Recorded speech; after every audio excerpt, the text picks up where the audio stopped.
I were to ask you what your favourite fantasy books were, what would you say? Lord of the Rings? The Wheel of Time? Perhaps Northern Lights? Whatever your choice, many of the best fantasy books out there, YA or adult fantasy alike, have their roots firmly set in old fantasy and fairy tale. Whether this is an obvious connection in the case of Lord of the Rings, or something more subtle like in Northern Lights, fantasy is almost always influenced by the past. The Cruel Prince by Holly Black is no different. The Cruel Prince follows Jude and her sister Tamrin as their parents were cruelly murdered when she was 7 years old. As a result, she's taken to the court of fairy to be raised. Now older, Jude will do anything to fit in. Surrounded by immortal fairy, she has to navigate their politics, hatred of her mortality, and train to survive. The fairy world within The Cruel Prince is striking, whimsical, and dangerous all at once. It's clear Holly Black has been influenced by fairy tales of old to build this world. But let's get a little more specific, shall we? The Cruel Prince isn't your average Disney fairy tale. Although aimed at a YA audience, Holly doesn't shy away from the more brutal, scary, and dare I say it, cruel side of the fairy world. In fact, the premise of The Cruel Prince is that these two twin sisters witnessed the murder of their parents while they were young, and then they're literally stolen away to be raised in the fairy world. The Cruel Prince doesn't mess around. This initial scene is what starts out the book, so we immediately know that our main protagonist, Jude, isn't going to have an easy life whatsoever, and it only gets worse when she actually arrives in fairy. In an interview with Bookpage, Holly confirmed this. Fairies are often seen as kind of Tinkerbell-y in that pastel-friendly way, but the original folklore is pretty brutal. Some fairies might steal people, trick people, lead them astray, off cliffs and into the water where creatures will eat you. This kind of cruelty can be seen throughout The Cruel Prince, and in particular in the way that Cardan treats Jude, how she's raised and how she's forced to be trained, how people in the court of fairy treat her in general, and the people around her, especially the ones that are human. Holly also takes a lot of influence from existing fae and mostly Scottish folklore and mythology, particularly with the Seelie and Unseelie courts.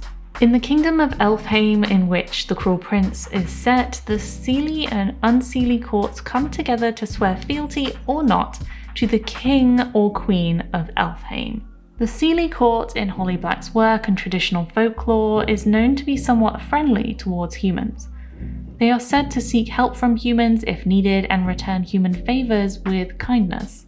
However, like pretty much all types of fairies, they are still dangerous and mischievous, and if you were to slight them or cause them offence in any kind of way, they can still be just as cruel as the Unseelie court. The Unseelie court mostly consists of darkly inclined fairies, and unlike the Seelie court, no offence is actually needed for them to bring on their assault. They'll just do it anyway. They tend to appear at night and assault travellers, often carrying them through the air, beating them, and forcing them to do whatever they want. In The Cruel Prince, these include the Court of Teeth, the Court of Moths, and the Undersea. And in particular, one of the fairy creatures that are included within The Cruel Prince, and one of the main characters within The Cruel Prince, is Maddock, and he is based on the fairy creature called a redcap. A redcap is an old elf or goblin type creature that lives in the border between Scotland and England and inhabits castles and tends to, well, murder people. This fairy creature from English and Scottish folklore is said to murder travellers who stray too far from their homes. The redcap will then dye its cap in its victim's blood. In The Cruel Prince, the fae who killed Jude and Taryn's parents is a redcap. Here's how Holly Black describes him. The odd tint of his skin, green, and the way his lower teeth seem too large for his mouth. He is tall and burly with furred pointed ears, blonde hair, and claw-like nails. In folklore, they're often described as a short, thick-set old elf with long, prominent teeth, skinny fingers armed with talons like eagles, large eyes of a fiery red colour, and a red cap on their head. In The Cruel Prince, Maddox, after every battle, ritually dips his cap or hood in the blood of his enemies, and then he stores it under a glass cabinet in his house. Jude often says that Maddox smells like old smoke and dried blood, and he tends to be a complicated character in The Cruel Prince because we're never sure really where his alliances lie. Then there's Brian Froud's art book, Fairies, and the drawings of Alan Lee. In an interview with Books for Keeps, Holly says, Brian Froud and Alan Lee's Fairies is not for kids, it's an art book, and it's beautiful and kind of terrifying. There's a lot of rich area for story there because there's all these really specific rules and all these different types of fairies. And I think the fact that it's an ecosystem with set hierarchies and different moralities makes it really intriguing. Plus the fact that they look like us but have an alien quality. Holly Black's love for these illustrations is clearly present in The Cruel Prince, especially their human-like, or as she puts it, alien-like qualities. Almost all the Fae in Holly Black's world are beautiful, enhanced versions of humans with fairy qualities.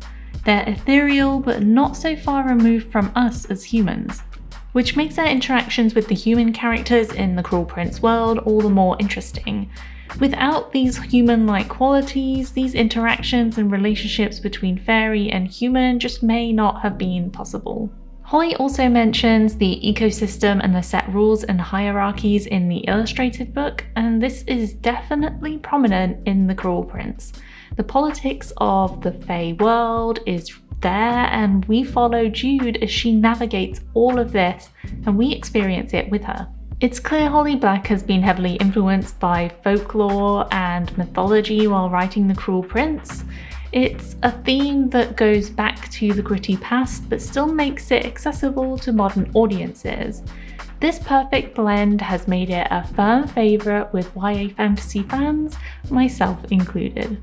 But the question is, what next? Will we continue to delve into the world of Holly Black's fairy, or are we saying goodbye to this fairy world altogether? Thank you so much for watching this video. I appreciate you, and I will see you next time.